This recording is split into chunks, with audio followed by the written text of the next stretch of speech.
হাদি ভাইয়ের জানাজায় আশা করি বাংলাদেশের শ্রেষ্ঠ একটা জানাজা হবে এটা। জুলাই যোদ্ধা, একসাথেই যুদ্ধ করেছি।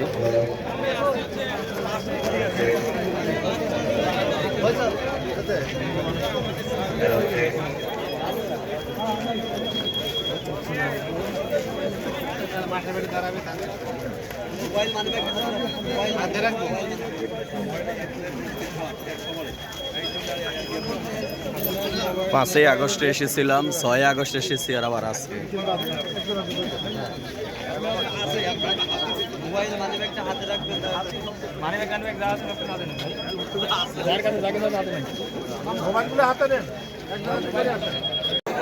হাদি ভাইয়ের জানাজা, আমাদের সাথে সহযোদ্ধা হাজার হাজার